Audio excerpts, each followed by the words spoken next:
Welcome back to replicating minds. आज के इस वीडियो में हम बात करेंगे थ्योरीज ऑफ इवोल्यूशन के बारे में। तो इवोल्यूशन क्या है? इवोल्यूशन एक्चुअली अगर देखें तो evolution is the history of life, है ना। History of life. देखो, आप लोगों ने पढ़ा होगा कि कैसे इस प्लेनेट पर जिस पे अभी हम रहते हैं, अर्थ पे लाइफ का ओरिजिन हुआ, है ना। ओरिजिन ऑफ लाइफ आपने जरूर पढ़ा होगा। ओके, लेकिन अगर हम बात करें इवोल्यूशन में तो हम ओरिजिन ऑफ लाइफ पे फोकस ना करके हम लाइफ कैसे ओरिजिन हुई, ओके, डीप इनसाइड द सी हुई थी ओरिजिन लाइफ की, उस पर हम फोकस नहीं करेंगे। कौन कौन से केमिकल्स स्टार्टिंग में बने थे, है ना, उन सब चीज़ों पे फोकस नहीं करते। इवोल्यूशन में हम किस पे फोकस करते हैं? Instead of focusing on the theory of origin of life, we focus on how life evolved, how life changed after its origin. Okay, हम ओरिजिन पे फोकस नहीं करते इवोल्यूशन में, बल्कि हम ओरिजिन के बाद का जो लाइफ का सफ़र रहा है अभी तक, उसको डिस्कस करते हैं। पूरे स्पैन को डिस्कस करते हैं किसमें? इवोल्यूशन में। ओके, फिर हम इवोल्यूशन में क्या डिस्कस करते हैं? इवोल्यूशन में हम डिस्कस करते हैं कि अभी आप देखोगे कि इस प्लैनेट पर कितने डाइवर्स स्पीसीज आपको देखने को मिलेंगे, डाइवर्सिटी मिलेगी आपको, डाइवर्स ऑफ स्पीसीज आपको देखने को मिलेगी। ये वेरिएशन जो है, इतनी सारी स्पीसीज आपको इस प्लेनेट पर देखने को मिलती है ना, इतना वेरिएशन है। ये वेरिएशन कैसे आया? ये पॉसिबल है ओनली बिकॉज ऑफ इवोल्यूशन, है ना। क्यों? क्योंकि सबसे पहले आपको पता है कि सबसे पहले जो ओरिजिन हुआ था लाइफ का वो कैसा था? सिंगल सेल ऑर्गेनिज्म था, यूनिसेलुलर ऑर्गेनिज्म, है ना। फिर इससे किसी तरीके से कुछ स्मॉलर प्रोकैरियोट्स ओरिजिन हुए, स्मॉलर प्रोकैरियोट से फिर स्मॉलर यूकैरियोट्स ओरिजिन हुए, है ना। फिर स्मॉलर यूकैरियोट्स से धीरे धीरे लार्जर यूकैरियोट्स, फिर ऐसे करते करते मल्टी सेलुलर। तो इस तरीके से पूरा का पूरा एक इवोल्यूशन हुआ, है ना। तो हम इसमें ये पूरी स्टोरी डिस्कस करते हैं इवोल्यूशन में, ना कि ओरिजिन को। तो आई होप कि आपको ये चीज़ समझ में आ गई होगी कि हम इवोल्यूशन में क्या डिस्कस करते हैं। नेक्स्ट चीज़ क्या है कि हम इसमें देखते हैं कि what is the pattern of evolution, है ना, कि इवोल्यूशन हुआ कैसे, इवोल्यूशन का पैटर्न क्या है। पैटर्न इन द सेंस कि कैसे एक स्पीसीज से दो अलग अलग स्पीसीज बनी, जिसको आप स्पीसिएशन बोलते हो, है ना।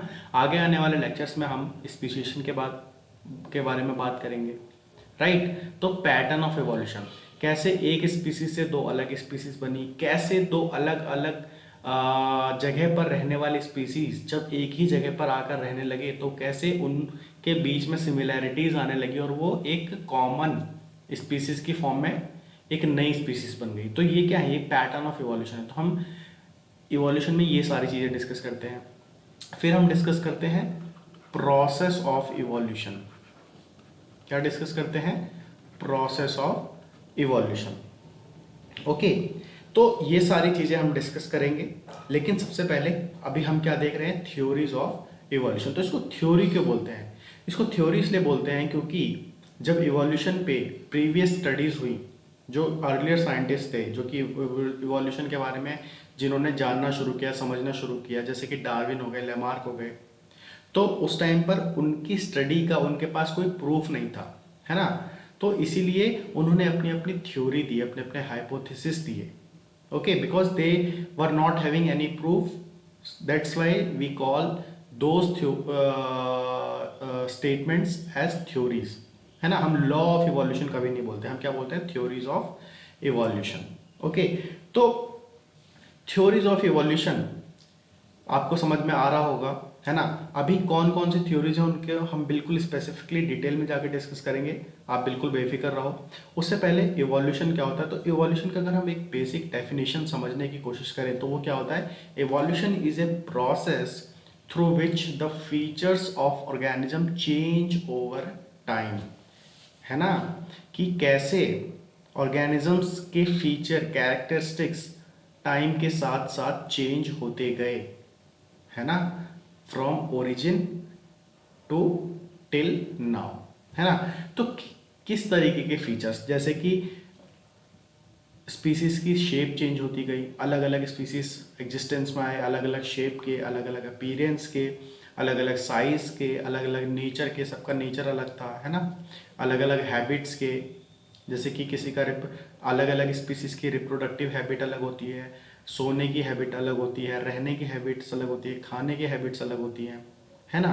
तो निश अलग अलग होते हैं, सारी स्पीसीज के हैबिटेट्स अलग अलग होते हैं। तो ये सारे चेंजेस कब देखने को मिले? During the evolution. जैसे जैसे इवोल्यूशन होता गया, अलग अलग स्पीसीज एग्जिस्टेंस में आती गई, जिनकी कैरेक्टरिस्टिक्स सबकी एक दूसरे से अलग अलग थी, राइट। चलिए, तो अब हम बात करते हैं कि कौन से मेन थ्योरीज हैं इवोल्यूशन की जो आपको जानना जरूरी है। तो इसमें हम बात करते हैं मेनली दो थ्योरीज की, एक होता है लेमार्किज्म और एक है डार्विनिज्म, ठीक है। तो लेमार्किज्म थ्योरी क्या है? जिसको दिया था एक साइंटिस्ट जिनका नाम था लेमार्क, ओके। और डार्विनिज्म थ्योरी जो थी वो दी थी डार्विन ने। आपने ये दोनों नाम सुने होंगे, काफ़ी काफ़ी फेमस नेम्स हैं in the field of evolution. Evolution की स्टार्टिंग स्टडीज ही यहाँ से होती है, राइट। तो सबसे पहले हम बात किसकी करेंगे? लेमार्किज्म की। तो जो लेमार्किज्म का जो थ्योरी था वो बेस्ड था दो प्रिंसिपल पे। कौन कौन सी? एक जो प्रिंसिपल था वो था किसका? यूज एंड डिसयूज का। अभी हम इसकी बात करेंगे कि ये क्या कहने की कोशिश कर रहा है। दूसरी जो चीज़ थी वो थी inheritance of acquired character, right. तो ये जो थ्योरी ऑफ लेमार्किज्म था, मतलब लेमार्किज्म का जो थ्योरी था वो किसने दिया था? It was proposed by Jean Baptiste de Lamarck, है ना, इसलिए इसको लेमार्किज्म बोलते हैं। और it was published in his book that was Philosophie Zoologique, okay. तो कहीं कहीं पे कभी कभी ये क्वेश्चन पूछ लिया जाता है कि लेमार्क की कौन सी बुक थी, डार्विन की कौन सी बुक थी। तो आपको बस अगर याद रखना हो तो ये बुक का नाम आप याद रख सकते हो, है ना। चलिए, इसके बाद हम बात करते हैं जो पहला प्रिंसिपल है, that is use and disuse. तो यूज एंड डिसयूज क्या है? तो जो लेमार्क थे उन्होंने ये बोला था कि किसी भी स्पीसीज में जिस ऑर्गन का वो ज़्यादा यूज़ करता है ना, वो ज़्यादा स्ट्रांग हो जाता है, ऑर्गन ज़्यादा अच्छे से डेवलप हो जाता है। और जिस ऑर्गन को वो स्पीसीज यूज़ नहीं करता, उसकी ज़रूरत नहीं पड़ती, वो धीरे धीरे धीरे धीरे लॉस लॉस कर देता है, लॉस्ट हो जाता है ना। तो the body part which is use extensively become larger and stronger, it was suggested by Lamarck, है ना। And the body part which are not used are degenerated and lost, ये लेमार्क ने कहा था। एग्जाम्पल की अगर हम बात करें तो उन्होंने दिया था एग्जाम्पल कि cave fish are blind because their ancestors lived for several generation in a dark. उन्होंने ये बोला कि जो केव फिश हैं वो अंधी होती हैं, उनको दिखाई नहीं देता, उनकी आंखें नहीं होती। क्यों? क्योंकि जो उनके पूर्वज थे, उनके जो एंसेस्टर्स थे, वो काफ़ी समय तक, काफ़ी जनरेशन्स तक कहाँ पर रहे? अंधेरे में रहे। अब अंधेरे में रहने की वजह से क्या हुआ? उनको देखने की ज़रूरत नहीं पड़ी। देखने की ज़रूरत नहीं पड़ी तो क्या हुआ कि उनको लगा कि उनको आंखों की ज़रूरत नहीं है, तो उनको क्या हुआ? उनकी आंखें धीरे धीरे डिजनरेट हो गई, है ना। तो ये कहा था किसने? लेमार्क ने, ओके। फिर उन्होंने दूसरा एग्जाम्पल दिया किसका? जिराफ का। उन्होंने कहा giraffe has long neck due to excess use. उन्होंने ये कहा कि जिराफ को अपनी गर्दन का ज़्यादा यूज़ करना पड़ता है फूड को खाने के लिए, मतलब फूड को गेन करने के लिए, मतलब फ्रूट्स को खाने के लिए, पत्तियों को खाने के लिए, जो ऊंचे ऊंचे पेड़ रहते हैं उनको खाने के लिए उसको, जिराफ को बार बार अपनी गर्दन ऊंची करनी पड़ती है, जिससे क्या हुआ? उसकी गर्दन का यूज़ ज़्यादा था तो उसकी गर्दन लंबी हो गई। ऐसी बातें करी थी लेमार्क ने, है ना। तो हालांकि ये सारी बातें आगे जाकर रिजेक्ट की गई, जिसकी बातें हम अभी बाद में करेंगे, बट उस टाइम पर क्योंकि और कोई था नहीं, तो जो भी कोई स्टेटमेंट देता था उस स्टेटमेंट को कुछ लोग सही मानते थे, कुछ लोग गलत मानते थे। तो दो दो दो तरीके के लोग होते थे उस टाइम पर, है ना। कुछ लोग बातों को सही मान लेते थे, कुछ लोग गलत। तो जो लोग गलत मानते थे फिर वो अपना एक्सपेरिमेंट करते थे उस थ्योरी को रिजेक्ट करने के लिए, जो लोग सही मानते थे वो अपना एक्सपेरिमेंट करते थे उस थ्योरी को स्ट्रेंथन करने के लिए। तो अभी इसको रिजेक्ट किया जाएगा कैसे, अभी हम आगे बात करेंगे, ठीक है। तो यहाँ पर देखो, ये एग्जाम्पल आपको एक फिगर के थ्रू मैं समझाने की कोशिश कर रहा हूँ। उन्होंने क्या बोला था कि यहाँ पर आप देख सकते हो इस वाले जिराफ को, इसकी जो अभी नेक है वो काफ़ी छोटी है ना।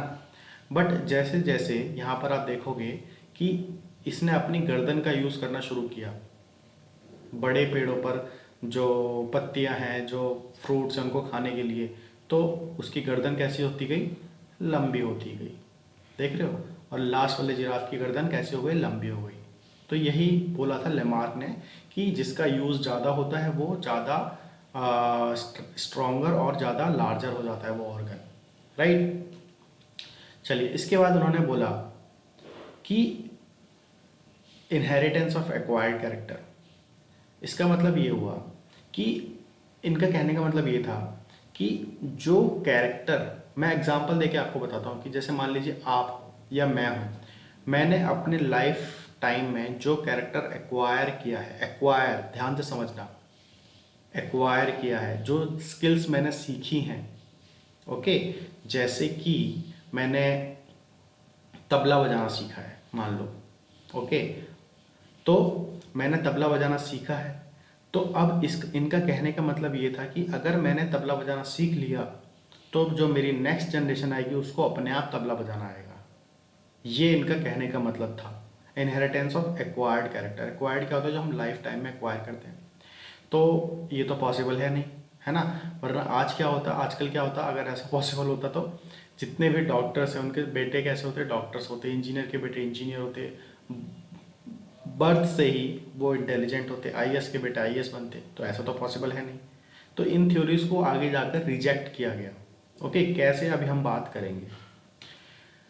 तो इनहेरिटेंस ऑफ एक्वायर्ड कैरेक्टर में वही है जो मैंने अभी आपको समझाया, ठीक है। Characters acquired during the life time by one generation are inherited to the next generation. तो ये गलत बात थी, बिल्कुल आपको समझ में आ गई होगी, राइट। इसके बाद हम बात करते हैं कि ऑब्जेक्शंस क्या थे यूज एंड डिसयूज थ्योरी के।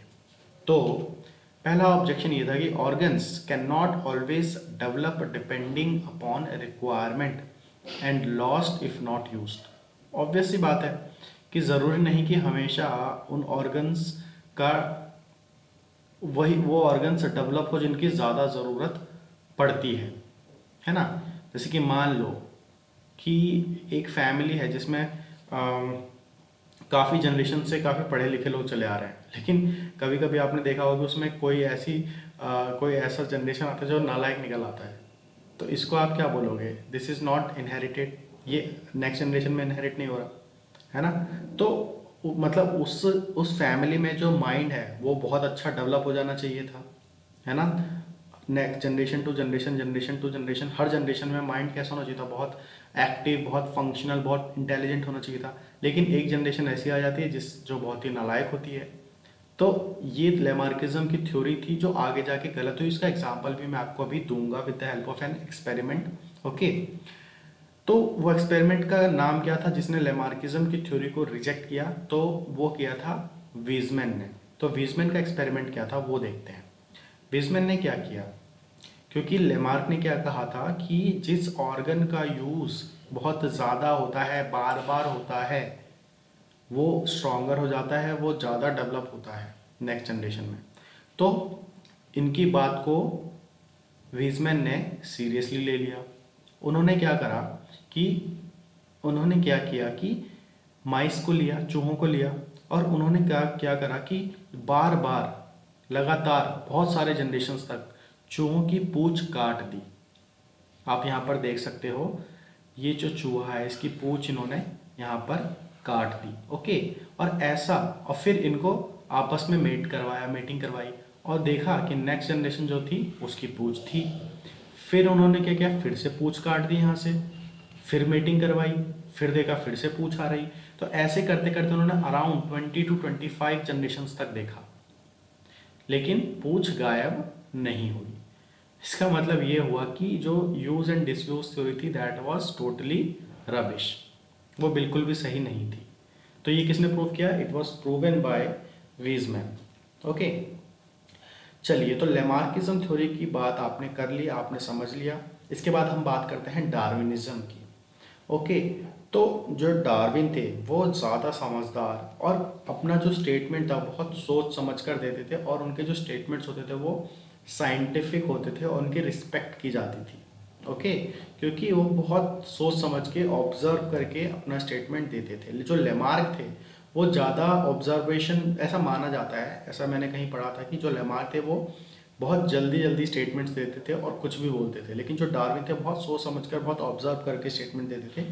ठीक है, तो इनके स्टेटमेंट साइंटिफिक होते थे, जो कि अभी आपको इनकी थ्योरी से पता चलेगा। जैसे कि अगर हम डार्विनिज्म की बात करें तो इन्होंने क्या कहा था, it states that all species have evolved over time from common ancestors through the process of natural selection.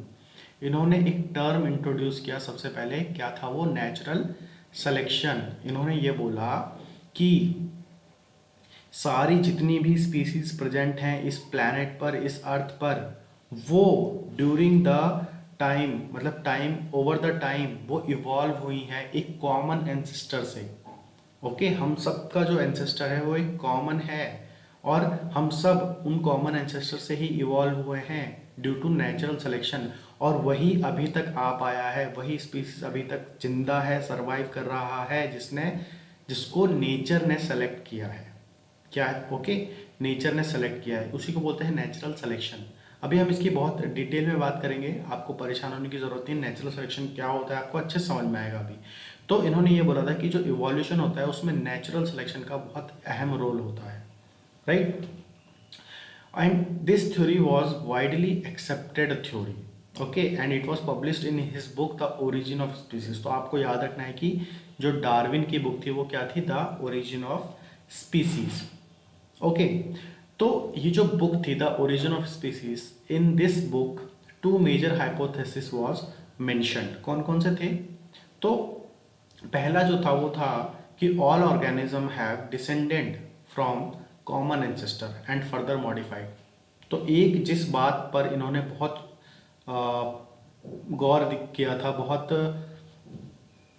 Strongly इन्होंने कहा था, वो था कि जितने भी ऑर्गेनिज्म हैं इस प्लेनेट पर वो सब इवॉल्व हुए हैं कॉमन एंसेस्टर से, है ना। और सबके सब जितने मतलब उनमें जिसमें भी मॉडिफिकेशंस हुई हैं, इवोल्यूशन हुई है, उनमें सबसे जो मेजर एजेंट है इसमें वो है नेचुरल सिलेक्शन। ये दो बातें कही थी डार्विन ने। ओके, तो नेचुरल सिलेक्शन का बार बार जिक्र आ रहा है, तो अब हमको नेचुरल सिलेक्शन समझना बहुत ज़रूरी है, राइट। तो जो नेचुरल सिलेक्शन था, जैसे कि मैंने आपको बताया कि it was coined by Charles Darwin, है ना। So what is natural selection, it's a process through which an organism with favourable trait और character survive and reproduce at higher rate as compared to those organism who does not have favorable trait। इसका मतलब आसान भाषा में आपको ये समझाऊं तो इनका कहने का मतलब ये है कि मान लो कि अचानक से क्या हुआ कि आपके घर में मान लो आप हो, ओके, और आपके भाई बहन हैं, राइट। और क्या हुआ कि आपके मम्मी पापा आपको कुछ दिनों के लिए छोड़कर कहीं और चले गए, घूमने के लिए चले गए, राइट। और उन्होंने ये बोला आपको, जस्ट इमेजिन, एग्जाम्पल है, उन्होंने ये बोला कि आपको अपना अपना खाना खुद बनाकर खाना है, खुद पकाकर खाना है, खुद रोटी बनाओ, खुद सब्जी बनाओ, खुद खाओ। ओके, अब आप तीनों में से, आप तीन भाई बहनों मान लो, तो आप तीनों में से कौन सरवाइव करेगा, सरवाइव इन द सेंस कौन हेल्दी रह पाएगा उस पीरियड में, जिसको खाना बनाना आता होगा वही सरवाइव करेगा। तो वो क्या है, उसका एक फेवरेबल ट्रेट है, आपके भाई को जिसको खाना बनाना आता है, जिसको रोटी बनानी आती है, उसका एक उसका क्या है, एक एडवांटेज है, वो उसका एक कैरेक्टरिस्टिक है कि उसको रोटी बनानी आती है, इसका मतलब वो सरवाइव कर सकता है। तो वही है नेचुरल सिलेक्शन। ओके, तो जब भी आप इवोल्यूशन पढ़ो इसको एज ए स्टोरी समझो, ओके, और कनेक्ट करके देखो रियल लाइफ से, तो आपको पूरा इवोल्यूशन अच्छे से समझ में आएगा। अब जरा यहाँ पर समझो, natural selection is a process through which an organism with favourable traits survive and reproduce at higher rate, वही ऑर्गेनिज्म सर्वाइव कर पाएंगे, रिप्रोड्यूस कर पाएंगे जिनके पास कुछ ऐसे ट्रेड्स होंगे जो उनको सर्वाइव करने में हेल्प करते हैं, as compare to those organism जिनके पास कोई ट्रेड नहीं है। ओके, नेचर में जिंदा रहने के लिए जो खासियत होनी चाहिए, तो वो खासियत जिसके पास होगी वही सर्वाइव करेगा, उसी को नेचर सेलेक्ट करेगी। समझ रहे हो इस चीज को? तो इसी को बोला जाता है नेचुरल सिलेक्शन। अब देखो यहां पर आपको क्लियर हो जाएगा। देखो यहां पर देखो दो लोग हैं, एक थे लेमार्क, है ना, यहां पर आप देख सकते हो, ये है लेमार्क भाई साहब और ये हैं डार्विन भाई साहब, राइट। तो देखो दो लोग होते हैं, आपको पता है दोनों का सोचने का तरीका कितना अलग अलग होता है ना। देखो सेम सेम जिराफ था यहाँ पर, ओके, सेम प्लांट्स थे, लेकिन ऑब्जर्वेशन दो अलग अलग थी। लेमार्क ने क्या ऑब्जर्व किया? लेमार्क ने ऑब्जर्व किया कि जिराफ, जितने भी जिराफ है सबकी गर्दन लंबी है, इसका मतलब ये कि उनको गर्दन का यूज़ ज़्यादा करना पड़ता है, तो उनकी गर्दन लंबी हो गई। ये लेमार्क ने कहा था, theory of use and disuse. लेकिन अगर डार्विन की बात करें तो इनकी जो ऑब्जर्वेशन थी, आप समझना कितनी ज़्यादा साइंटिफिक थी। इन्होंने ये बोला कि ड्यूरिंग द अर्लियर टाइम, पहले बहुत बहुत बहुत साल पहले जब ओरिजिन हुआ होगा जिराफ का, तो वहाँ पर अलग अलग साइज के जिराफ रहे होंगे, अलग अलग शेप के। जैसे कि कुछ जिराफ ऐसे रहे होंगे, यहाँ पर आप देख सकते हो कि जो छोटे जिराफ थे जिनकी गर्दन छोटी थी, और कुछ ऐसे रहे होंगे कि जिनकी गर्दन लंबी थी। ओके, और वहाँ पर क्या हुआ होगा कि छोटे प्लांट्स जितने भी थे वो खत्म हो गए होंगे। तो अब सारे के सारे छोटे प्लांट खत्म हो गए उस जगह पर। तो जब छोटे प्लांट्स खत्म हो गए तो जो जितने भी छोटे नेक वाले, छोटे गर्दन वाले जिराफ थे उनको फूड नहीं मिला। ओके, और जितने बड़े नेक वाले जिराफ थे सिर्फ वही ऊंचे ऊंचे पेड़ों से अपना खाना खा पा रहे थे। तो क्या हुआ, जो छोटे वाले जिराफ थे वो सरवाइव नहीं कर पाए और वो रिजेक्ट हो गए नेचर से। नेचर ने उनको सेलेक्ट नहीं किया। लेकिन जो बड़े गर्दन वाले जिराफ थे उनको नेचर ने सेलेक्ट किया। They were selected through the natural selection, that's why they survived. Okay, और वही इवोल्यूशन में आगे की तरफ बढ़े, और इसलिए देखने को दोनों को मिले। लेमार्क ने भी सिर्फ बड़े गर्दन वालों जिराफ को देखा और डार्विन ने भी, लेकिन दोनों ने जो थ्योरी दी अपनी वो बिल्कुल अलग अलग थी। तो एक्सेप्ट किसकी थ्योरी को किया गया? डार्विन की थ्योरी को। समझ रहे हो इस चीज को? तो अब आगे देखो, यहाँ पर जो सिलेक्शन होता है, तो सिलेक्शन दो तरीके का होता है। एक तो होता है आर्टिफिशियल सिलेक्शन और एक होता है नेचुरल सिलेक्शन। तो आर्टिफिशियल सिलेक्शन की अगर हम बात करें तो इसमें क्या होता है? Selection is done according to human choice, है ना। आर्टिफिशियल होगा वो, ह्यूमन के चॉइस के अकॉर्डिंग अगर सिलेक्शन हो तो वो आर्टिफिशियल है। लेकिन अगर सिलेक्शन यहाँ पर थोड़ी मिसप्रिंटिंग है। Selection is not done according to human choice but by nature. Nature जब सेलेक्ट करती है तो उसको बोलते हैं नेचुरल सिलेक्शन। ओके, तो हम नेचुरल सिलेक्शन की ही यहाँ पर बात कर रहे हैं अभी, राइट। तो नेचुरल सिलेक्शन क्या होता है? नेचुरल सिलेक्शन एक नॉन रैंडम प्रोसेस होता है। समझ रहे हो इस चीज को? देखो रैंडम का मतलब क्या होता है ये आपको पता है ना। रैंडम का मतलब क्या होता है? जो कि वेल प्लान ना हो, सोचा समझा ना हो। समझ रहे हो? तो नॉन रैंडम का मतलब क्या हुआ? सोचा समझा हुआ प्रोसेस। तो नेचुरल सिलेक्शन क्या होता है? ऐसे ही किसी को सेलेक्ट नहीं करता, उसका भी एक क्राइटेरिया होता है। नेचुरल सिलेक्शन की भी एक एलिजिबिलिटी होती है कि अगर आप एलिजिबल हो तभी मेरे इस एनवायरनमेंट में सरवाइव कर पाओगे। जैसे कि एग्जांपल ले लो आप कि एक ऐसी जगह है जहाँ पर गर्मी बहुत पड़ती है, ओके, 30 डिग्री 37 40 डिग्री से ऊपर पड़ती है, 40 डिग्री 45 डिग्री के आसपास। तो वहाँ पर सिर्फ वही लोग सरवाइव कर पाएंगे जो गर्मी को बर्दाश्त कर सकते हैं। वो लोग सरवाइव नहीं कर पाएंगे जो गर्मी बर्दाश्त नहीं कर सकते। तो नेचर उन्हीं को सिलेक्ट करेगी, है ना, जो गर्मी बर्दाश्त कर सकते हैं। तो वहाँ पर क्या है? क्राइटेरिया है। Okay, so natural selection is not a random process. Is it's a non-random process. It act only on any heritable phenotypic trait. Okay तो यहाँ पर इसका मतलब क्या है कि ये नेचुरल सिलेक्शन एक फिनोटिपिकल ट्रेट पे एक्ट करती है। जैसे कि मान लो, ट्रेट का मतलब मैं यहाँ पर क्या कह रहा हूँ, जैसे कि मान लो कि यहाँ पर ट्रेट का मतलब स्पीसीज की हाइट हो सकती है, ओके, स्पीसीज का कलर हो सकता है, ओके, स्पीसीज का साइज हो सकता है, स्पीसीज का रिप्रोडक्शन मैकेनिज्म हो सकता है। ये होते हैं किसी भी स्पीसीज के phenotypic, sorry, reproduction mechanism it's not a phenotypic trait. तो फिनोटिपिक ट्रेट क्या क्या है, हाइट है, कलर है और साइज है। तो फिनोटिपिक ट्रेट के बेसिस पे नेचुरल सिलेक्शन होता है। जैसे कि मान लो कि एक ऐसी जगह है जहाँ पर सिर्फ 6 फीट वाले ह्यूमन बीइंग से सर्वाइव कर सकते हैं, तो वहाँ पर सिर्फ वही सर्वाइव कर पाएंगे जिनकी हाइट 6 फीट या उससे ऊपर होगी, छोटे वाले बिल्कुल भी सर्वाइव नहीं कर पाएंगे। ओके, तो फिनोटिपिक ट्रेट के बेसिस पे सिलेक्शन हुआ।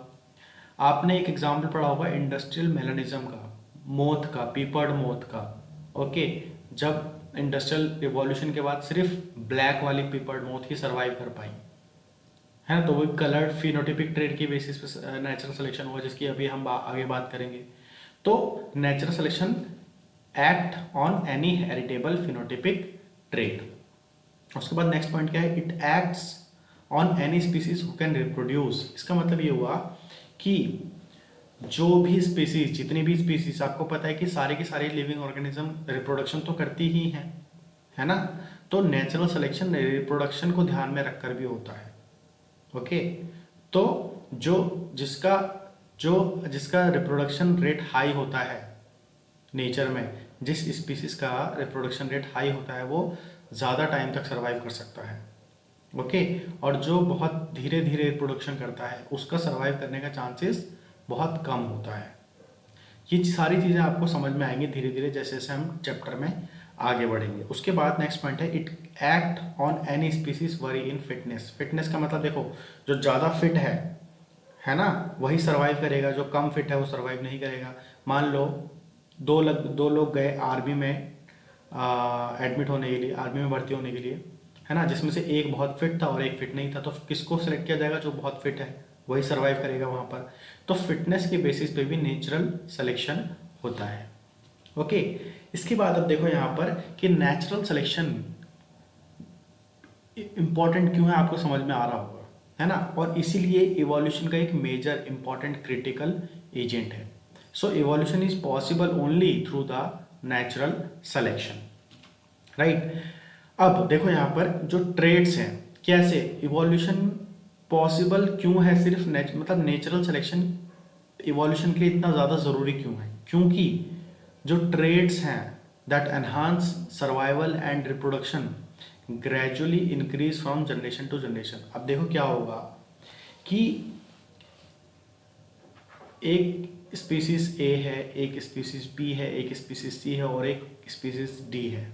ओके, तो देखो यहाँ पर मैं यहाँ पर इनके आगे ना स्टार लगा रहा हूँ। देखो यहाँ पर 1 स्टार 2 स्टार, इसके आगे 1 स्टार 2 स्टार 3 स्टार 4 स्टार, इसके आगे 1 स्टार, इसके आगे 1 star 2 star 3 star 4 star 5 star. ठीक है, इन स्टार्स का मतलब है फिटनेस मान लो, या मान लो ट्रेट मान लो, ओके, फेवरेबल ट्रेट जो कि नेचर में सर्वाइव करने के लिए इंपॉर्टेंट है, राइट। तो देखो यहाँ से अगर हम बात करें तो आगे जब नेचुरल सिलेक्शन जब होगा, जब नेचुरल सिलेक्शन होगा, ओके, और नेचुरल सिलेक्शन होगा किस पे, based on their characteristic traits fitness. तो जो ज़्यादा फिट होगा वही आगे जा पाएगा। तो ज़्यादा फिट कौन होगा, बी होगा और डी होगा, तो ये दोनों आगे जाएंगे। और ए और सी क्या होंगे, इनका क्या होगा, ये गायब हो जाएंगे नेचर से, नेचर इनको रिजेक्ट कर देगा, है ना। अब ये बी और डी आगे गए। अब इन बी और डी में से देखो, बी के पास थे 4 स्टार और डी के पास थे 5 स्टार, तो इसमें से सबसे ज़्यादा फिट क्या हुआ? अब अगर एनवायरनमेंट और हार्श हुआ और स्ट्रांग हुआ तो वो सिर्फ किसको फेवर करेगा? डी को। तो इवोल्यूशन क्या है? इवोल्यूशन में क्या होता है कि generation to generation, generation to generation जो फिटनेस है वो इंक्रीज होती चली जाती है। क्यों? क्योंकि नेचर सेलेक्ट ही उनको करता है जिनकी फिटनेस अच्छी होती है, जिनके पास फेवरेबल ट्रेड्स होते हैं नेचर में सर्वाइव करने के लिए। समझ रहे हो? दूसरा पॉइंट क्या है? Population gradually becomes better. ये समझ में आ गया आपको? जब हाईली फिटेड ऑर्गेनिज्म को ही सेलेक्ट किया जाएगा तो जो पॉपुलेशन होगी ड्यूरिंग द एवोल्यूशन, जो सबसे लास्ट की पॉपुलेशन होगी वो सबसे बेटर होगी, है ना? And able to survive and reproduce in nature. फिर यहाँ पर देखो, अब आपको समझ में आ रहा होगा कि नेचुरल सिलेक्शन में एक तरीके से क्या हो रहा है? अडेप्टेशन। जो अपने आप को अडेप्ट कर पा रहा है नेचर में वही आगे इवोल्यूशन में आगे बढ़ता हुआ जाता है। तो नेचुरल सिलेक्शन को आप अडेप्टेशन भी बोल सकते हो, है ना? राइट। चलिए, तो अब हम बात करते हैं कुछ एग्जाम्पल्स की, some examples of natural selection. तो जिसमें सबसे पहले हम बात करेंगे इंडस्ट्रियल मेलानिज्म की। तो इंडस्ट्रियल मेलानिज्म क्या है? It is based on the industrial revolution, है ना? And it was studied on peppered moth, जिसका जो साइंटिफिक नेम है, बायोलॉजिकल नेम है, वो है बिस्टन बेटुलेरिया, है ना? पेपर्ड मोथ पे इसकी स्टडी की गई थी। जो बिस्टन बेटुलेरिया है, it exist in two forms. देखो, ये आपने काफ़ी बार पढ़ा होगा इंडस्ट्रियल मेलानिज्म, बट यहाँ पर मैं आपको बहुत अच्छे से समझाने वाला हूँ। तो जो पेपर्ड मोथ है वो दो कलर्स में एग्जिस्ट करती है, एक ब्लैक और एक वाइट, बोल सकते हो एक डार्क और एक ब्राइट, राइट? तो क्या हुआ कि बिफोर 1800 सेंचुरी ज़्यादा जो प्रेजेंट थी वो कौन सी मोथ थी? वाइट वाली मोथ थी। वाइट वाली मोथ की जो स्पीसीज थी वो ज़्यादा अमाउंट में प्रेजेंट थी एनवायरनमेंट में, ओके।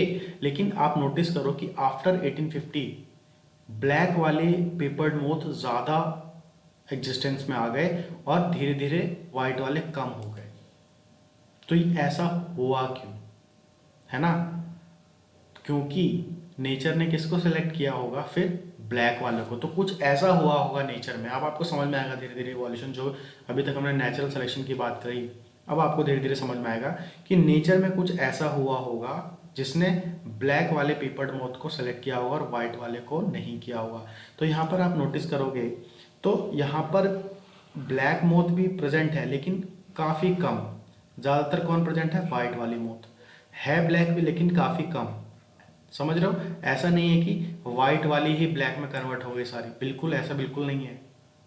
पहले वाइट भी थी और ब्लैक भी थी। कुछ ऐसा नेचर में हुआ होगा कि इनका नंबर तो कम होता चला गया और इनका नंबर बढ़ता गया ब्लैक वाले का। और आफ्टर 1850 और you can say around 1900 century the number of black peppered moth was drastically increased और as compare to white peppered moth. तो ऐसा क्यों हुआ?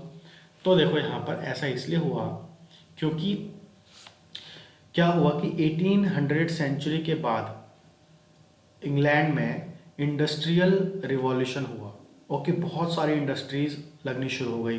तो वहाँ से क्या हुआ? बहुत सारा वेस्ट प्रोडक्ट निकलने लगा, वेस्ट मटेरियल निकलने लगा, एनवायरनमेंट में बहुत सारा धुआं निकलने लग गया, काला काला। तो उससे क्या हुआ? जो ट्री का जो ट्रंक था, ट्री था, पेड़ थे, वो डार्क होते चले गए। तो देखो यहाँ पर ध्यान से कि यहाँ पर आप नोटिस करोगे तो ये ट्री कैसा है? बिल्कुल ब्राइट कलर का। लेकिन इंडस्ट्रियल रिवॉल्यूशन के बाद देखो यहाँ पर ट्री कैसा हो गया है? डार्क हो गया है। तो यहाँ पर वाइट कलर के मोथ, ये देखो, ये वाइट कलर के पेपर्ड मोथ जो थे, they were surviving due to कैमोफ्लेग। कैमोफ्लेग क्या होता है? It's a mechanism. इसमें क्या होता है? एक तरीके से इसको अगर हिंदी में बोला जाए तो छलावा होता है। तो इसका मतलब ये होता है कि क्योंकि ट्री ट्रंक भी वाइट था और पेपर्ड मोथ भी वाइट थे, तो जब ये पेपर्ड मोथ इस ट्री के ऊपर बैठते थे तो जो प्रीडेटर थे वो इसको देख नहीं पाते थे। They were not visible to the predator, that's why they were surviving. Okay, लेकिन जब इंडस्ट्रियल रिवॉल्यूशन हुआ तो जो ट्री थी वो कैसी हो गई? ब्लैक कलर की हो गई। तो देखो यहाँ पर ब्लैक पहले भी प्रेजेंट थी लेकिन ये इजीली विजिबल था प्रीडेटर को, लेकिन अब जब ट्री ब्लैक कलर की हो गई तो अब ये ब्लैक वाले का ट्रेड तो फेवरेबल हो गया इनके लिए, है ना। और वाइट वाले बेचारे अब जब पेड़ पे बैठते तो ये आसानी से दिख जाते थे किसको, प्रीडेटर को, और इनको प्रेडेटर पकड़कर खा लेता। तो ऐसे क्या हुआ, धीरे धीरे वाइट पीपर्ड मोथ कम होते चले गए और ब्लैक वाले इंक्रीज होते चले गए। तो अब आपको नेचुरल सिलेक्शन समझ में आ रहा होगा, और ये था इंडस्ट्रियल मैकेनिज्म, समझ रहे हो। तो change in the environment made white moths visible to the predator and darkened tree trunk helped black moth to survive and increase in the number। अब जो नेचर है वो किसको सेलेक्ट करती है, वेरिएशन को। तो यहाँ पर वेरिएशन का मतलब क्या है कि देखो, जैसे कि मैंने आपको बताया कि दो तरीके के पीपर्ड मोथ थे, ब्लैक कलर के और वाइट कलर के। तो वेरिएशन था, है ना, दो वैरायटी थी, तो नेचर ने तो वेरिएशन को ही सिलेक्ट किया ना। अगर सिर्फ वाइट पीपर्ड मोथ होती तो अब तो पीपर्ड मोथ की तो स्पीसीज ही एकदम खत्म हो गई होती इंडस्ट्रियल रिवॉल्यूशन के बाद, समझ रहे हो इस चीज़ को। लेकिन वहाँ पर ब्लैक कलर की पीपर्ड मोथ भी मौजूद थी, तो इंडस्ट्रियल रिवॉल्यूशन के बाद ब्लैक वाली ने अपना नंबर बढ़ाना शुरू कर दिया, ब्लैक वाली को नेचर ने सेलेक्ट किया, समझ रहे हो। अब अगर किसी कारण वापस ऐसा टाइम अगर आ जाता इंग्लैंड में कि वापस से ट्री ट्रंक वापस वाइट होने लग जाते, तो फिर से जो वाइट वाले पेपर्ड मोथ है वो सिलेक्ट, तो नेचर वेरिएशन को सिलेक्ट करती है। तो आपका नंबर कभी भी आ सकता है ना, समझ रहे हो इस चीज़ को। अभी मान लो आप अपने आप को बहुत फिट समझते हो और अपने से जो कमज़ोर है उनको बहुत कमज़ोर समझते हो। तो देखो यहाँ पर एक चीज़ बताना चाहता हूँ, कमज़ोर और ताकतवर कोई नहीं होता, ये सब डिपेंड करता है टाइम पर। एक टाइम ऐसा आता है जो बहुत ताकतवर इंसान बहुत कमज़ोर हो जाता है, और जब बहुत कमज़ोर इंसान बहुत ताकतवर हो जाता है। तो डिपेंड करता है कि टाइम कैसा है। तो कभी भी अपने आप को बहुत स्ट्रांग मत समझना, बहुत इंटेलिजेंट मत समझना।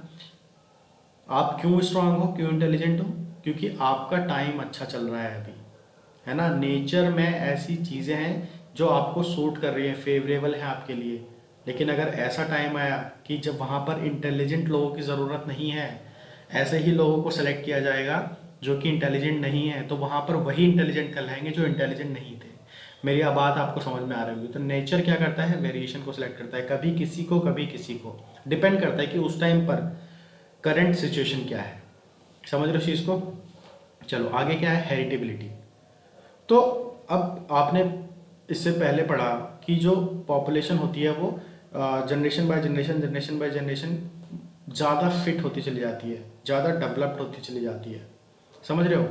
क्यों, क्योंकि वो ऐसे कैरेक्टर्स को इनहेरिट करती है जनरेशन टू जनरेशन, जो कि नेचर में सर्वाइव करने के लिए ज़रूरी है। तो हेरिटेबिलिटी भी ज़रूरी है, समझ रहे हो इस चीज़ को, है ना। तभी हमारी नेक्स्ट जनरेशन सर्वाइव कर पाएगी। ओके, समझ रहे इस चीज़ को। अगर जो कैरेक्टर्स हमारे में हैं, नेचर में रहने के लिए ज़रूरी हैं, अगर हमारे अंदर से वो कैरेक्टर्स इनहेरिट नहीं हुए नेक्स्ट जनरेशन में, नेक्स्ट पोजनी में, तो वो सर्वाइव नहीं कर पाएगी। तो heritability is also required for the natural selection. और थर्ड है डिफरेंशियल रिप्रोडक्शन।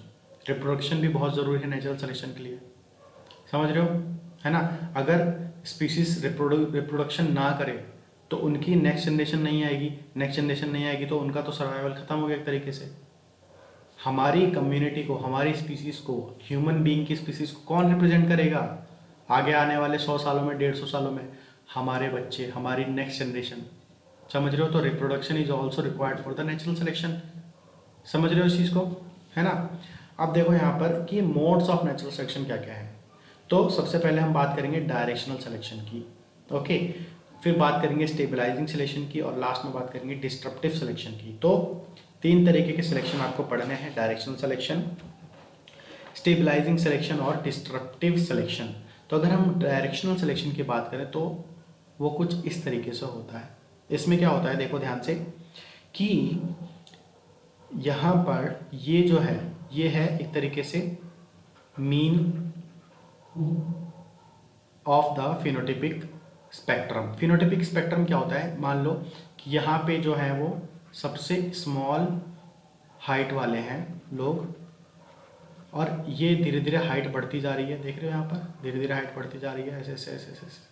और यहाँ पर है सबसे लार्ज हाइट हाइट वाले, समझ रहे हो, और यहाँ पर जो है वो एवरेज हाइट वाले हैं। तो ये क्या एक तरीके से पूरा क्या है, हाइट का स्पेक्ट्रम हो गया, फिनोटाइप का स्पेक्ट्रम हो गया, और जो बीच वाला पोर्शन है वो क्या है, mean of the phenotypic spectrum. तो अगर हम इसमें बात करें, अगर हम यहाँ पर बात करें डायरेक्शनल सिलेक्शन में, तो क्या होता है कि जो सिलेक्शन होता है वो मीन से शिफ्ट होकर एक एक्सट्रीम डायरेक्शन में चला जाता है। ये एक्सट्रीम एंड है, एक एक्सट्रीम एंड ये है, ओके, और एक एक्सट्रीम एंड ये है। एक्सट्रीम तो ये भी होगी ना जो सबसे कम हाइट होगी, और सबसे ज़्यादा हाइट होगी, ये दोनों ही एंड तो एक्सट्रीम होती हैं, है ना। तो डायरेक्शनल सिलेक्शन में मीन से इधर भी सिलेक्शन हो सकता था, शिफ्ट हो सकता था सिलेक्शन, और इधर भी हो सकता था, समझ रहे हो इस चीज़ को। तो एक डायरेक्शन में शिफ्ट हो जाता है नेचुरल सिलेक्शन। नेचर ने ऐसे ही लोगों को सिलेक्ट किया जिनकी हाइट बहुत ज़्यादा थी, तो ये डायरेक्शनल सिलेक्शन हो गया। अगर हम बात करें स्टेबलाइजिंग सिलेक्शन की, तो स्टेबलाइजिंग सिलेक्शन में क्या होता है कि सिलेक्शन होता है किनका, इंटरमीडिएट स्पीसीज का। ये वाली देखो जो एवरेज हाइट वाली स्पीसीज थी, समझ रहे हो, दोनों ही एक्सट्रीम स्पीसीज को नेचर ने रिजेक्ट कर दिया, और इसी को बोला जाता है स्टेबलाइजिंग सिलेक्शन, राइट। तो अगर डायरेक्शनल सिलेक्शन का अगर आप एग्जांपल लेना चाहो तो इसका एग्जांपल क्या होगा, इसका एग्जांपल होगा आपका इंडस्ट्रियल मेलानिज्म। समझ में आ रहा है क्यों, क्योंकि वहां पर सिलेक्शन एक डायरेक्शन में शिफ्ट हो गया था, सिर्फ ब्लैक वाले पीपल मोथ ही सरवाइव कर पाए थे, वाइट वाले ऑलमोस्ट नेचर ने रिजेक्ट कर दिए थे। तो एक डायरेक्शन में शिफ्ट हो गया था सिलेक्शन, समझ रहे हो। अगर हम बात करें स्टेबलाइजिंग सिलेक्शन की, तो स्टेबलाइजिंग सिलेक्शन में देखो सिर्फ मीन फिनोटिपिक ट्रेट को ही सिलेक्ट किया जा रहा है, और दोनों ही एक्सट्रीम एंड्स को नेचर ने रिजेक्ट कर दिया। तो इसका एग्जांपल अगर आप लो तो birth weight of human baby, समझ रहे हो इस चीज को। अगर जब कोई बेबी का बर्थ होता है ह्यूमन बेबी का, तो अगर बहुत ज़्यादा वेट होता है बेबी का तो वो भी सही नहीं होता उसकी हेल्थ के लिए, और बहुत कम वेट होता है तो वो भी सही नहीं होता उसकी हेल्थ के लिए। तो एक मीन बर्थ वेट होना ज़रूरी है सर्वाइवल के लिए। तो ये स्टेबलाइजिंग सिलेक्शन किसका एग्जाम्पल है, बर्थ वेट किसका एग्जाम्पल है, स्टेबलाइजिंग सिलेक्शन का, जिसमें इंटरमीडिएट फिनोटिपिक ट्रेट को ही सेलेक्ट किया जाता है। इसके बाद हम बात करेंगे डिस्ट्रप्टिव सिलेक्शन को। तो डिस्ट्रप्टिव सिलेक्शन में क्या होता है कि जो बिल्कुल एक्सट्रीम फिनोटिपिक ट्रेट्स हैं नेचर उनको सेलेक्ट करता है, और इंटरमीडिएट वाले को सेलेक्ट नहीं करता, समझ रहे हो इस चीज़ को। इसका एग्जांपल है कलर ऑफ बटरफ्लाई। आप देखोगे कि बटरफ्लाई के कितने सारे अलग अलग कलर होते हैं, ऐसा नहीं है कि वो या तो सिर्फ ब्लैक कलर की है तो ये सिर्फ वाइट कलर की है, समझ रहे हो इस चीज़ को। वो बहुत डिफरेंट कलर्स की होती है। क्यों, क्योंकि उनमें डिस्ट्रप्टिव सिलेक्शन हुआ है, उनमें किसी भी एक मीन का सिलेक्शन नहीं हुआ है, किसी एक्सट्रीम का सिलेक्शन, सॉरी एक्सट्रीम का हुआ है लेकिन मीन का सिलेक्शन नहीं हुआ, समझ रहे हो। तो वो है किसका एग्जांपल, डिस्ट्रप्टिव सिलेक्शन का, राइट। तो ये था मोड्स ऑफ नेचुरल सिलेक्शन के बारे में। आगे चलने से पहले एक छोटी सी चीज़ और आपके साथ शेयर करता हूँ। यहाँ पर देखो, इसमें से जो डायरेक्शनल सिलेक्शन है ये, और जो डिस्ट्रप्टिव सिलेक्शन है ये दोनों इन्वॉल्व होती हैं किसमें, ये दोनों मेजर रोल प्ले करती हैं किसमें, इवोल्यूशन में। ऐसा क्यों, क्योंकि इनकी वजह से ही, डायरेक्शनल सिलेक्शन और डिस्ट्रप्टिव सिलेक्शन की वजह से ही स्पीशिएशन पॉसिबल है। स्पीशिएशन का मतलब क्या होता है, स्पीशिएशन का मतलब होता है splitting of one species into two different species. समझ में आ रहा है ना। तो यहाँ पर भी देखो कि इंटरमीडिएट स्पीसीज का सिलेक्शन ना होकर दो अलग अलग स्पीसीज का सिलेक्शन हो रहा है। यहाँ पर भी एक अलग ही स्पीसीज का सिलेक्शन हो रहा है, समझ रहे हो, डायरेक्शन सिलेक्शन में। लेकिन स्टेबलाइजिंग सिलेक्शन में एक ही तरीके की स्पीसीज का सिलेक्शन हो रहा है। तो डायरेक्शनल और डिस्ट्रप्टिव सिलेक्शन ये मेजर रोल प्ले करते हैं आपके किसमें, स्पीसीएशन में, राइट। इसके बाद हम बात करेंगे किसकी, पैटर्न ऑफ इवोल्यूशन की। तो पैटर्न ऑफ इवोल्यूशन में सबसे पहले हम बात करेंगे कन्वर्जेंट इवोल्यूशन की, फिर हम बात करेंगे डाइवर्जेंट इवोल्यूशन की, और लास्ट में हम डिस्कस करेंगे को इवोल्यूशन के बारे में। तो सबसे पहले स्टार्ट करते हैं कन्वर्जेंट इवोल्यूशन के बारे में। तो कन्वर्जेंट इवोल्यूशन का मतलब क्या है, इसमें क्या होता है, unrelated animals converge and evolve same form of structure, है ना। इसका एग्जांपल देता हूँ आपको। देखो मान लो कि एक इंडिया का पर्सन है, ओके, एक यूएसए का पर्सन है, और एक है आपका वेस्ट इंडीज। तीन अलग अलग regions of the world, okay. यहाँ से एक पर्सन आया, यहाँ से यूएसए से एक पर्सन आया, और वेस्ट इंडीज से एक पर्सन आया। तो शुरू में आप देखो कि तीनों की ही आदतें बिल्कुल अलग होंगी, रहने का तरीका, खाने पीने का तरीका, बात करने का तरीका, सब कुछ अलग अलग होगा। लेकिन ये तीनों एक ही जगह पर रहने लगे, समझ रहे हो। तो बहुत सालों बाद, 300 400 500 सालों बाद, जब इनकी बहुत सारी जनरेशन टू जनरेशन यहीं पर रहना शुरू हो जाएगी इसी जगह पर, तो क्या होगा, सबकी हैबिट, सबका ईटिंग नेचर, स्लीपिंग नेचर, बात करने का तरीका, हर चीज़ एक जैसा ही हो जाएगा। तो क्यों, क्योंकि वो एक ही जगह पर आकर कन्वर्ज हुए, वहीं पर इवॉल्व होना शुरू हो गए। तो इसी को कन्वर्जेंट इवोल्यूशन आप बोलते हो, समझ रहे हो। To live in a common environment, example अगर हम देखें तो वो है development of wings in birds, insects and bat, ठीक है। और दूसरा एग्जाम्पल है development of fins in whales and fishes. तो देखो यहाँ पर हम सबसे पहले फर्स्ट एग्जाम्पल की बात करते हैं, development of wings in birds, insect and bat.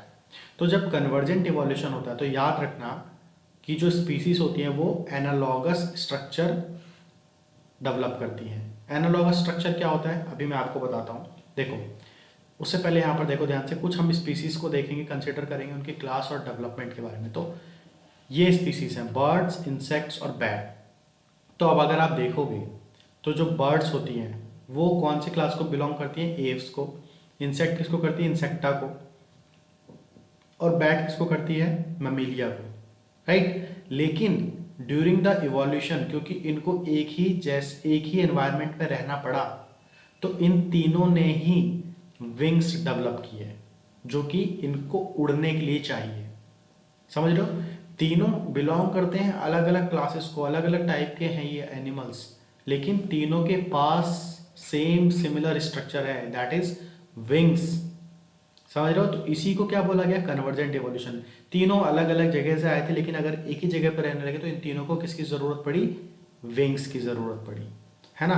तो ये जो एनालॉगस स्ट्रक्चर है, ये एनालॉगस स्ट्रक्चर क्या होता है, एनालॉगस स्ट्रक्चर की अगर हम बात करें तो इसका मतलब है similar structure in unrelated animals, समझ रहे हो इस चीज को।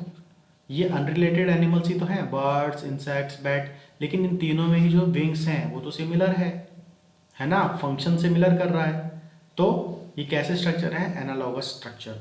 तो ये जो एनालॉगस स्ट्रक्चर है ना, ये जो कन्वर्जेंट इवोल्यूशन है, इसको होमोप्लेसी भी बोला जाता है। यहाँ पर एक टर्म याद रखना, होमोप्लेसी। होमोप्लेसी का मतलब क्या होता है, similarity among unrelated organism as a result of convergent evolution. और ये जो विंग्स देख रहे हैं, विंग्स ये जो है, ये क्या है, ये है होमोप्लास्टिक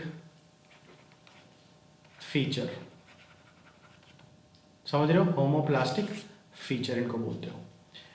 दूसरा एग्जांपल ले लो आप, development of fins in whales and fishes. तो देखो यहाँ पर वेल क्या है और फिशेस क्या है। Well is not Aves, it is mammal, right. और फिशेस क्या है, फिशेस काइथिस और कॉन्ड्री काइथिस को बिलोंग करती है ना, ये क्लास है इसकी। और वेल किसको, मैमिलिया को बिलोंग करती है। बट दोनों ने ही फिन्स को डेवलप किया सर्वाइवल के लिए। समझ रहे हो इस चीज़ को? दोनों ही क्यों? क्योंकि दोनों ही वाटर में रहती हैं, इसलिए दोनों को किसकी ज़रूरत है, फिन्स की ज़रूरत है। तो दोनों अलग अलग क्लास को बिलोंग करती हैं, अलग अलग टाइप, अलग अलग साइज के हैं, लेकिन दोनों को ही फिन्स की ज़रूरत है। तो दोनों के पास ही एनालॉगस स्ट्रक्चर डेवलप हुए। तो this was the example of convergent evolution, right. तो इसके बाद हम बात करते हैं डाइवर्जेंट इवोल्यूशन की। तो डाइवर्जेंट इवोल्यूशन क्या है? It is just opposite of the convergent evolution. तो इसको आप अडेप्टिव रेडिएशन या अडेप्टिव डाइवर्जेंस भी बोल सकते हो।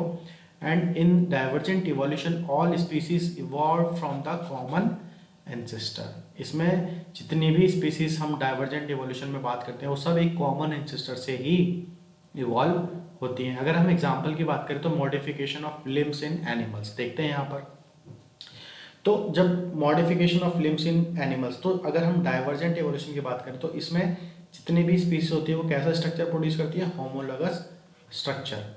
होमोलोगस स्ट्रक्चर, तो होमोलोगस स्ट्रक्चर का मतलब क्या होता है कि similar structure but different functions, है ना। अभी आपको ये चीज़ समझ में आएगी। जैसे अगर हम लायन की बात करें यहाँ पर, तो देखो लायन में जो लिम्स का डेवलपमेंट हुआ, lion use those limbs to run fast, है ना। फिश ने उन लिम्स को यूज किया स्विमिंग के लिए, रैट ने उन लिम्स को यूज किया होल डेवलपमेंट के लिए, और बैट ने उन लिम्स को यूज किया फ्लाई करने के लिए। तो देख रहे हो स्ट्रक्चर सेम था सब में, क्या था? लिम्ब, लेकिन उसको सबने अपने अपने तरीके से यूज किया, फंक्शन डिफरेंटली। समझ रहे हो इस चीज को? तो ये होता है homologous structure, structure same function अलग। ओके, समझ रहे हो इस चीज को? तो ये था आपका डाइवर्जेंट इवोल्यूशन के बारे में। लास्ट में हम बात करते हैं को इवोल्यूशन के बारे में। तो को इवोल्यूशन का मतलब क्या होता है? When two species reciprocally influences each others evolution. इसका मतलब ये हुआ कि जब दो स्पीसीज जो एक दूसरे के क्लोज प्रोक्सिमिटी में रह रही हैं, एक दूसरे के इवोल्यूशन को इन्फ्लुएंस करती हैं। जैसे आप यहाँ पर एग्जाम्पल ले लो कि दो लोग हैं एक क्लास में। जैसे क्या होता है ना कि कभी कभी कंपटीशन होता है दो लोगों में क्लास में फर्स्ट पोजीशन पर आने का। तो एक तरीके से वो क्या है, वो को इवोल्यूशन है। कैसे, मैं आपको समझाता हूँ। देखो क्या होता है कि दो लोगों के बीच में कंपटीशन होता है। वो मन मन में सोचता है ये ज़्यादा पढ़ रहा होगा, मेरे को इससे ज़्यादा पढ़ना होगा तभी मैं फर्स्ट पोजीशन पे आ सकता हूँ। सिमिलरली वो भी यही सोच रहा होगा कि मेरे को इससे ज़्यादा पढ़ना होगा तो मैं फर्स्ट पोजीशन पे आऊँगा। तो दोनों एक दूसरे को compete करने के लिए एक दूसरे को इवॉल्व कर रहे हैं। समझ रहे हो इस चीज़ को? तो यही होता है को इवोल्यूशन। इसने अपने आप को इवॉल्व किया, इस टर्म में इसके मार्क्स ज़्यादा आ गए तो इसको थोड़ा सा फील हुआ। अगली बार इसने इतनी मेहनत करी, इसने अपने आप को इससे ऊपर कर लिया, फिर इसने अपने आप को इससे ऊपर कर लिया। तो दोनों एक दूसरे को अपने एक दूसरे के अकॉर्डिंग इन्फ्लुएंस होकर इवॉल्व करते गए। तो इसी को बोला जाता है को इवोल्यूशन। तो इसका एग्जाम्पल अगर हम लें तो evolutionary change in the morphology of the plant में affect the evolution of herbivores. अगर प्लांट के मॉर्फोलॉजी में चेंज होगा तो हर्बीवोरस की मॉर्फोलॉजी में भी चेंज होगा, उनका इवोल्यूशन में भी चेंज होगा। जैसे एग्जांपल जिराफ का ले लो। पहले कई तरीके के जिराफ प्रेजेंट थे, छोटी हाइट वाले, छोटे नेक वाले, लंबे नेक वाले, लेकिन बाद में किसने सर्वाइव किया? लंबी नेक वालों ने। क्यों? क्योंकि आसपास के जो छोटे प्लांट्स थे वो खत्म हो गए थे।